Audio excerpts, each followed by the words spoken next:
else supporting those programs.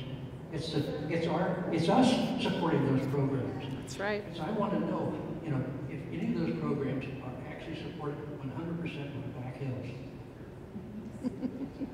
That's a question.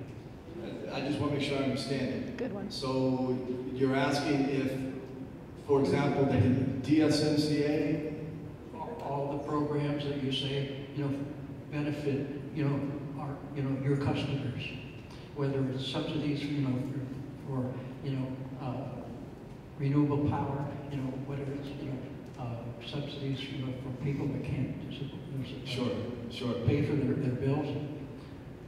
Sure, it's a fair question. I would say that subsidizing for the past 2 years a $50 million wind farm with no additional costs incurred to customers is quite a subsidy. But you're passing that on to customers.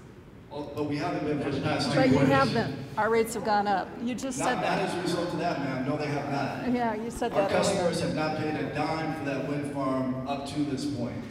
That's the purpose of it. That's the filing in this current rate case.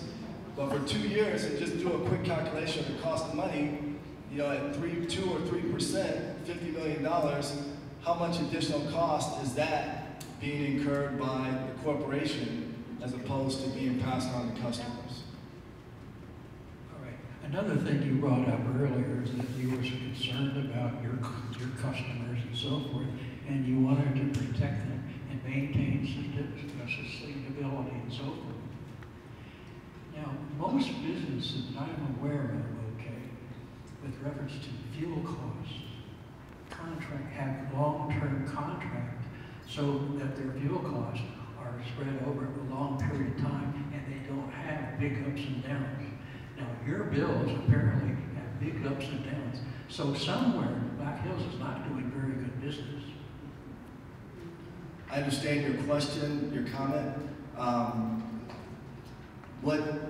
First of all, long-term contracts for fuel supplies have historically not been allowed by the Public Utilities Commission. That's a fact.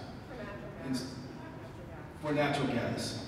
And so, from the standpoint of identifying ways of better managing the cost to customers, one of the things that Black Hills, unlike any other utility in the state and many utilities in the country, is that we have a fairly diversified portfolio of business units. So not only do we have electric utilities in 3 states and gas utilities in 5 states, but we also have a coal mining business in Wyoming. We also have an exploration and production business. That's oil and natural gas.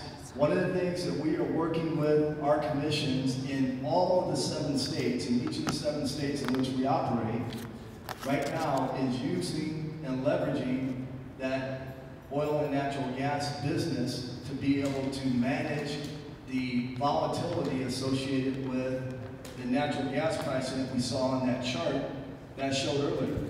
There aren't very many utilities that have the ability to do that. Now, as far as the long-term contracts are concerned, we historically use 1/3 of our gas purchases come from the market, 1/3 comes from hedges, and 1/3 comes from bilateral contracts. So it's 1/3, 1/3, 1/3, and that's the way that we manage the risk associated with, for example, a market spike, so that not all of our exposure is in the market, or not all of our exposure is through hedges. But what we're trying to do is we're trying to shift the balance of that by adding into the mix the ability to lever our own oil and gas expertise in order to better manage the price volatility associated with natural gas. We anticipate that's going to be a benefit if it's approved by the Public Utilities Commission, because it is a bit unusual. It would be a benefit to our customers from a price volatility standpoint.